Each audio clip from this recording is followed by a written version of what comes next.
Hey everyone, I want to welcome you to the latest in our series of thought leadership conversations hosted by Novus North. I'm Dave Cowan, Chief Executive Officer, and today we've got the great fortune to be speaking with Erin Helcl. Erin's an expert in service and customer experience design. She's worked across many industries with deep expertise in financial services. And, recently she published a very interesting and insightful post that we'll spend a little time talking about. The future of product and service design is now. So, Erin, thank you for joining us today. Thank you so much for having me. So, I'm Erin, and, I spent the last couple of decades leading experience design and transformation work inside complex, highly regulated organizations, telecom, retail, financial services.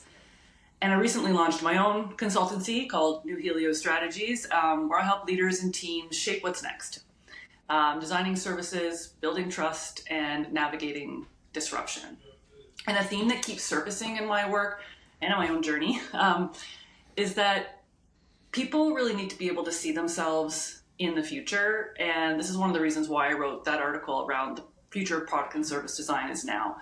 I think if people can't picture where they fit, where their role is, and how their skills stay relevant, they may disengage. I've done a lot of research at large organizations around people whose roles are being disrupted by automation, and this is something that keeps coming up over and over again. So for me, this conversation we're having today is really about how do we design for futures where people can actually imagine themselves growing into. This is such a timely topic. I think we've been dealing with this issue for decades, but I think the acceleration in it really in the last 6 to 12 months has been absolutely incredible. Yeah. Terrific. Well, why don't we dive right in and let's get right to the heart of it, right? AI, the letters of the day. In your post, you mentioned that AI accelerates design. Maybe you can elaborate a little bit on, how AI is currently being integrated into product and service design and kind of the impact that it's having on the process. What I'm starting to see happen is that AI is really becoming a design partner, and that products and design and product teams are using it to accelerate manual tasks, things like synthesizing research, something that would take, a long time previously. Things like sketching early prototypes or exploring unexpected ideas in ideation. And I think what's interesting is how it's shifting the designer's role. So with AI handling speed and scale, we can get to focus on some of the more asking the right questions, exploring what could be. And I think that's where the real creativity and strategy lie. I actually recently took a course through IDEO University on AI and design thinking. And they shared some mindsets that I try to embody in my work prior to that, but I think it becomes even important now. And I can share those. And one of them is really being collaborative. So how can product and service designers combine AI's scale with human empathy and creativity? Because that's what we really are bringing to the table. And then how do you continue to make it human-centered? So using AI to augment, not replace, and we can talk about this a little bit through the conversation. And then that also comes to being responsible. So how are we baking ethics into every step, not just tacking it on at the end? How are you designing for ethical design, both in how you're using AI in your process, but also how you're using it in your products and services? Because we're thinking really at it from both lenses right now. And then how do you use it as a sandbox for learning and pushing boundaries, right? So that explorer mindset. I think sometimes, as a service designer, running ideation sessions, as humans, we can get stuck in our sandbox of what we've always known. And it can be hard to think outside of that box. And I think we can use it as a partner to help us really push and beyond some boundaries and generate some wilder ideas that we can then work from. And so I think it's not about automating design. It's really about creating space for deeper insight, faster exploration, and better outcomes. But, talking through those mindsets, there are definitely some implications that we'll need to think about as we continue to grow this. I really like the way you position that because so much of the conversation today is kind of a replacement conversation. Yeah. Can AI replace me? As opposed to, the reality is there's a whole bunch of stuff that we all do. Quite honestly, is not the most glamorous stuff, but it's required to get there. So super interesting. I'm wondering, if you look at at how that then impacts or is implemented in large organizations, as you think about kind of how they're approaching product and service design, how does that manifest itself, beyond the individual to changes in larger organizations?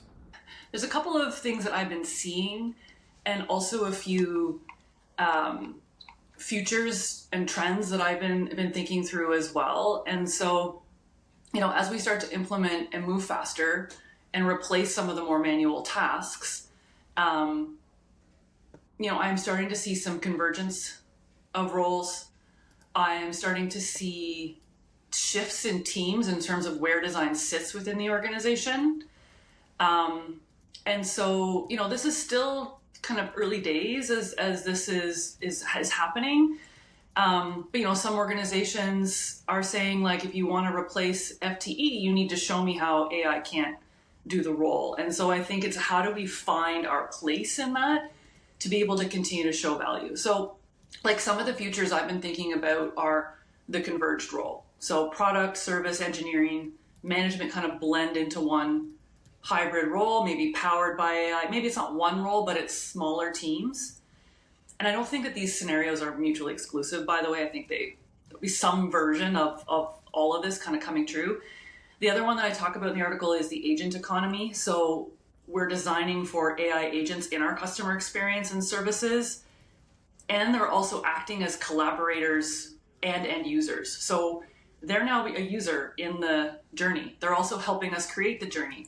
And so what does that look like? And also the human and machine sort of collaboration there. And then the third one being the human-centered renaissance. So you said at the beginning of this, AI, the letters of the day, and I think there is a bit of fatigue coming with this, right? And so are people going to continue to adopt, or are we going to see a pushback of seeking out emotional, ethical, human-made experiences? And I can talk a little bit about too some of the stuff I'm seeing around trust, but really I think this is something we're going to need to think about. And I think in these three futures, the service designer plays a key role, not just as a mapper of journeys or service blueprints, but as a systems orchestrator. And that large organizations need to be looking for people who can bring forward systems thinking. So how do tech, people, and policy interact? As service designers, most have a skill in storytelling and sense making. I think this becomes even more important to be able to explain those complex systems clearly. And, technical fluency. I'm not talking about coding, but being able to translate between the disciplines and understand this more complex ecosystem is going to continue. So large organizations, I think, need to be thinking, and small organizations, that the role is shifting, but at the heart of it, we still need to design with empathy, ethics, imagination, and I think that's more relevant than ever. It's kind of interesting to think about it. I hadn't thought about it this way, especially with your agent economy discussion, right? It's not only how do you use AI and how you're working, but it's an end user, it's a collaborator, it's, and that ties back to your sense making. Yeah, think about a world where you are in an ideation session and you have humans and AI co-pilots in that session, right? So I think that's how we need to be thinking about it as a collaborator, and to really push us and make us more powerful. No, it's fascinating, and I don't think many people are thinking about it that way, which is really interesting, and I think they need to. I think you've got a great Thanks. Vision here. How maybe diving a little deeper, you keep coming back to the word trust, and maybe I'll conflate it, although that's not exactly right, with kind of ethics. I think the two are maybe, siblings of each other. You kind of highlight some of the differences that, how trust can differentiate successful designs, successful blueprints. What are some of the strategies that designers and companies need to use to create trust? I think this is the question. I think we can maybe tackle trust, and then maybe we can talk through ethics as well. But I think, fair enough. We are designing in an age of deep mistrust. And between misinformation, automation, people are, unsure what to believe or where they fit. I recently went to an AI and creativity symposium at the Toronto Metropolitan University. So I'm in Toronto. And Bruce McCormick, who is a senior advisor at the CBC, spoke there. And he was talking about his work with this is a mouthful, the Coalition for Content Provenance and Authenticity within journalism and the media. And what he talked about is that seeing is no longer believing. And that's a challenging space to be in. He's leading efforts in organization with CBC in Canada, the BBC, and the New York Times. And they're working to develop a credentialing system to preserve and signal verified news content. So creating a trust framework and an authenticity framework so that you know that the news that you're reading or what you're seeing is true and real and hasn't changed since its source. And I believe LinkedIn has also launched this in their platform as well. So, we're seeing synthetic media on the rise, and, this is really important, not just in journalism, but in any system where people need to know what's real and what's trustworthy. And I think trust just can't just be an outcome. It has to be an intentional part of how we design. So talking about what organizations can do, I think it means, transparency, showing how the systems work and decisions are made. If I'm going to trust you in my financial services, I need to understand what's being done and how it's being done. I think consent and control as well, letting people opt in, opt out, step back in this journey as needed, and then be able to understand what control they still have. So context, making sure innovation doesn't outpace understanding. Just because we can automate something doesn't mean we should. And it's through taking that human-centered design lens to understand what makes sense, and not just doing it for automation's sake or AI's sake, but really thinking about what makes sense for the end user. I saw this also play out at Toronto Metropolitan University, the same symposium. They were sharing their plans on how they were going to roll out Gemini to their student body in this coming fall. And it wasn't about just launching a tool. They were preparing to do this so meaningfully and thinking about it, how it will build trust so that students can use it in an ethical and authentic way that still allows them for learning and showing their true value. And I think that's what we need to continue to think about as we roll this out, is how is it powering us, not replacing us, and how does it, create trust in the system and the organizations we're working with. So, I don't think it'll be a checkbox or a disclaimer. I think, this needs to live in the experience itself. And I don't have all the answers on this yet. I think this is, like I said, the question that we need to continue to think about as we're designing these experiences and working with humans to create them. It's interesting. It feels like, I think of these things as kind of maturity waves, and it feels like a lot of the early experiments that organizations have been going through, and I should say it's beyond experiments, the stuff's being implemented in production systems, is very much around kind of what can the technology do. And it feels like this evolution in trust in thinking about approaching this ethically is kind of that next stage of maturity to really get adoption and, quite honestly, to mitigate risk with your your audience. That's right. Pivoting a little bit, and this might be a little bit of a misnomer, if we think about future trends, it feels like I keep getting tied up in your title, The Future is Now, which I love. So, this may be any time between 2 minutes from now and 10 years from now. What do you see as the most significant trends kind of shaping the future of product and service design? And when I wrote the article, and it's like, the future of product and service design is now. And then in it, I actually created a job description for a service designer of 2030, which was a fun activity, but also really hard. Because I was like, is this now? Or is this 2030? Or is it somewhere in between? And I think, it was a fun experiment and helped me see myself in the future, which I keep talking about. So I think it's a good way to do that. And I really did think about some of those trends, which I shared, the converged role, the agent economy, and the human-centered renaissance. I think from a skills perspective, we talked about systems thinking, sense making, and technical fluency. But then when I think about this from a leadership perspective, I think, we're going to have to help guide this in organizations. And I think there's probably 5 skills that I would call out from a leadership perspective. One is that systems leadership. So being able to help others zoom out and understand the impact across business, technology, and the experience. I talked about sense making, but I think at the leadership perspective, it really is being able to translate that complexity into clarity for the teams that you're working with, and really help them to be able to move forward and see themselves again in a future, both for their customer experience, their product design, and for themselves and how they play in the organization. And one that's near and dear to my heart, which I actually teach some workshops on, but it is really building the psychological safety required to challenge the status quo, try things without fear of, failure or embarrassment, and really creating that space to be able to challenge, experiment, and grow.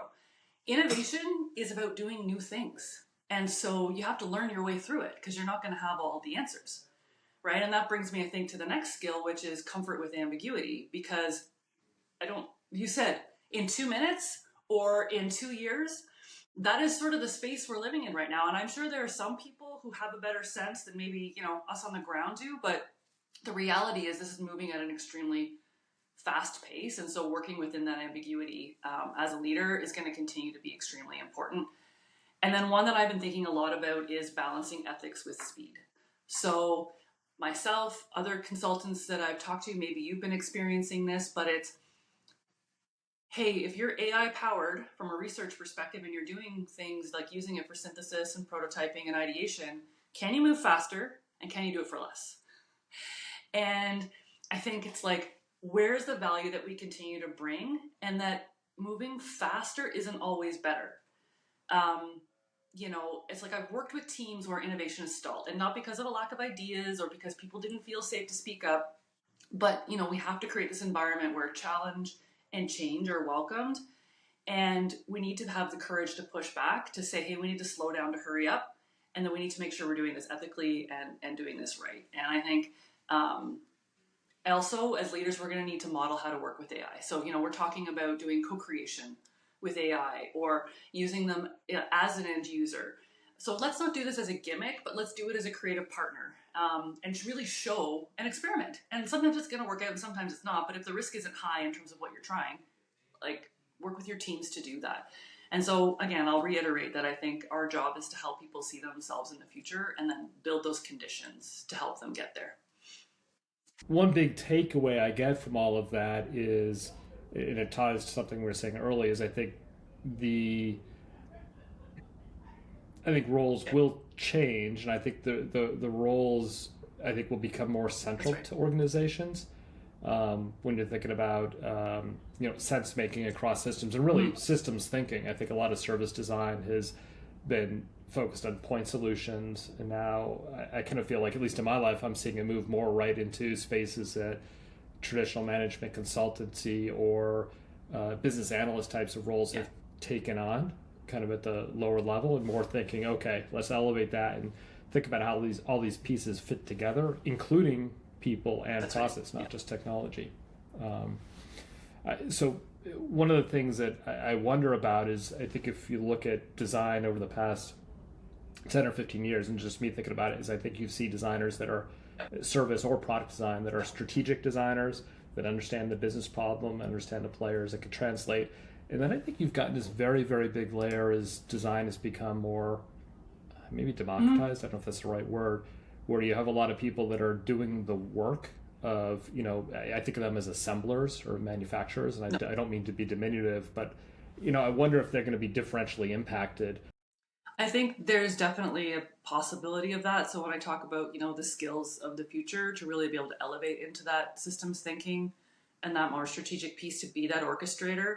And it's not that, AI can help us with low fidelity wireframes and prototypes, coding, all these different things. So it's like, where is the human element? And, I think we should talk a little bit about, how do we keep people at the center of these AI powered systems, right? And what does human centered design continue to look like? And so I love the leaders modeling, but I also think there's a much more significant kind of education and reskilling effort that organizations need to go through that maybe they're not prepared to go through. That's a really good point. And one of the large financial institutions that I worked for a few years ago was thinking about that. And I did a lot of research around people whose jobs were being impacted by automation or new ways of working.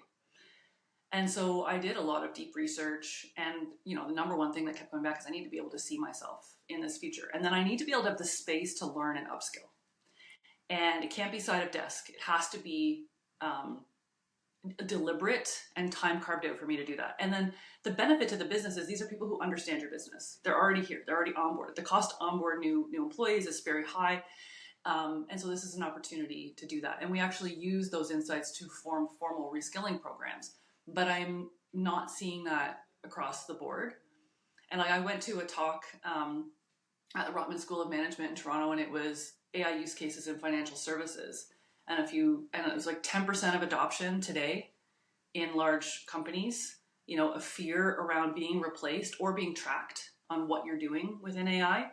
And then, one of the consultants from one of the large consulting firms said, if you don't bring your people along with you and you don't bring your talent along with you, that is going to be your biggest mistake. So I think this is a huge opportunity from a systems thinking, from a service design perspective. Let's apply it to our employee base and really think how to bring people along into the future. I think we talked a lot about AI. One of the things that may be getting lost in all of this with the focus on AI is how do we keep users, customers at the center of the process. So what can designers do to ensure that the user is not lost in this process? Like, you can now generate a full research report, service maps, personas, without even talking to a person. You use deep research function on ChatGPT, use the search function, you do some good prompt analysis, and then suddenly you're creating an experience around people, not for them. And this scares me because you need to be able to hear someone's story. And without being able to see context, this is a dangerous place to be in. And I think, I think about my career as a service designer, and some of my most meaningful insights have come through, I've done retail in my career as a service designer. So designing accessible and inclusive retail experiences.